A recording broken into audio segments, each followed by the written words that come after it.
Welcome to the Encore Audio Archives YouTube channel. I'm Taper Dave, and this is my channel. I've uploaded hundreds of talks here that I've recorded at meetings in West LA, and I've also recorded conventions starting in 2013. I've got a bunch of those up. And Walt and Mary Murray, the original owners of Encore Audio Archives, started the company in the 80s, and Walt recorded Joe and Charlie's and a bunch of stuff down in Vista, California. My sobriety date is June 20th of 1994.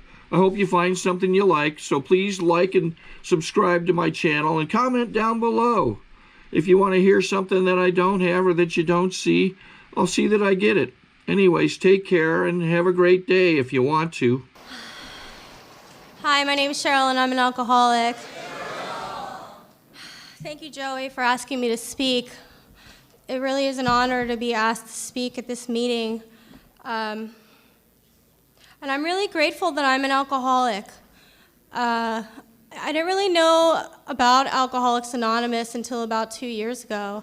And I didn't really know anything was my drinking lasted for, had a good 15-year run, you know. In the first 10 years, I found nothing wrong with it, drinking and driving in blackouts and, crashing cars, and not even just my own cars, other people's cars, and, waking up and not, wondering how I got home, and just insane craziness, It's my story's not much different than, than everyone else's. It's just, and that's the beauty of this, because I didn't know that. And before I got here, I thought I was just so lonely and so desperate, and when I got here, I really didn't want to be an alcoholic. I thought that alcoholics were homeless people, who drank wine out of a bag, and I wasn't homeless, and I still had all the things on the outside. I had a job, and I had been controlling my drinking for 5 years. I'm from New Jersey, and I had moved here 3 years ago, and I had, I didn't think alcohol was my problem. I thought, cocaine was my problem. And I thought my boyfriend, because, I had a very dysfunctional alcoholic relationship, and I would always throw him out, and I thought if I got away from him and I moved to California and I stopped working in bars, I wouldn't drink and, use drugs so much.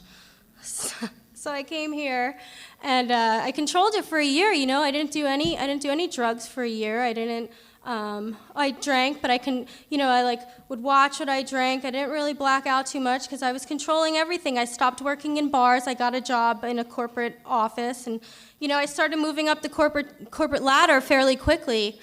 But it didn't last very long. It was really hard to try to manage because it's unmanageable, and all these sober people started coming into my life, and I remember meeting the first sober person, and I was like, wow, you don't drink? It was amazing. Well, really? Nothing ever? And it just blew my mind. It blew my mind.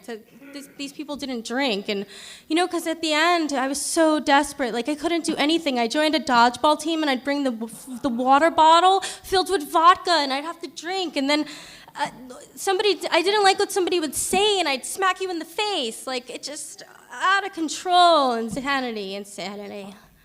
So all these sober people came into my life, and I got sober. And I figured, because at the end, what it was, I was desperate. And and if you're new, I hope you have the desperation, because I had two choices. It was either I was going to take my own life, or I was going to try something new, and I tried something new. And I dove right in when I got here, as soon as I realized that I was an alcoholic, because, at first I was like, oh, I don't know if I'm an alcoholic, but now, I totally, know I'm an alcoholic. Because people just don't do the things that we do. So, but I'm so grateful that I am, because the way that I've lived my life is just, it was crazy, and I had a lot of good times. I really did. But at the end, it was just lonely, and it was sad, and now I feel like I lived one life of just crazy insanity, and now I have a life, now I have an opportunity to live a new life that's just going to be like crazy in a good way with, blessings and opportunities, and like,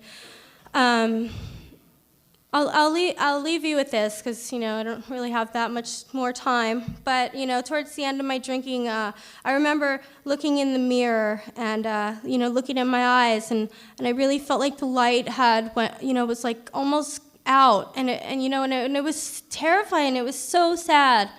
And, and then I got sober, and every day now I see the light come on more and more in my eyes.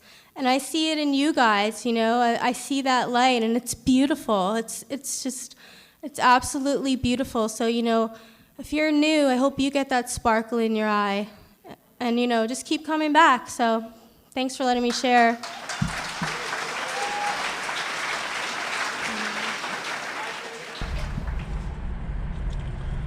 Okay, this is how I prepare my drone for launching. I like to do it inside the cab of my truck so I'm not standing outside in the weather.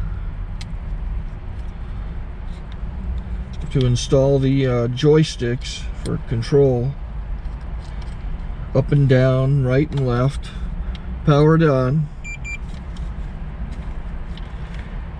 I have an Android phone that I use to connect it to the drone with. And it's actually controlled through the iPhone, through an app.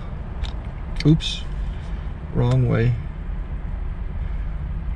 It's actually controlled through the iPhone, or through this Android phone, through the app. It's actually controlled through the Android phone, through an app, and you connect it through this short connection right here.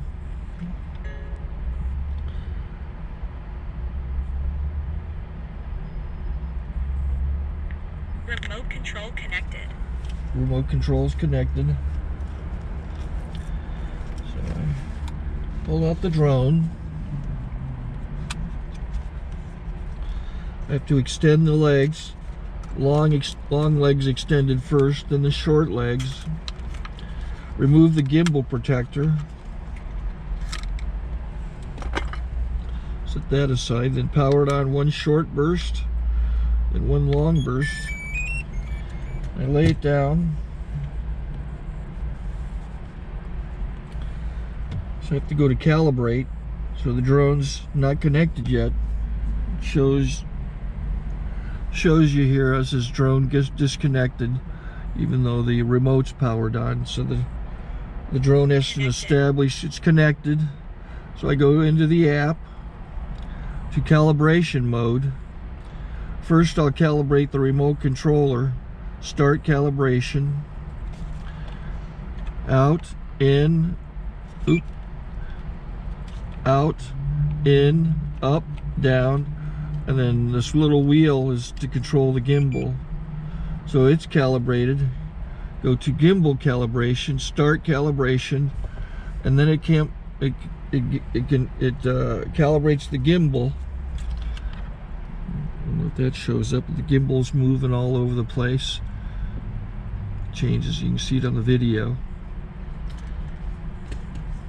And I'm calibrated to take off. It's acquired 7 satellites at the moment. There are 26 satellites up in the sky, which it has to acquire before you can take off. So it's connected. It's got enough satellites. This is white. I can go to press this little arrow button, swipe right to take off, and it would start the motors if I slid this to the right. But I'll wait till I get outside. Don't want to do it inside.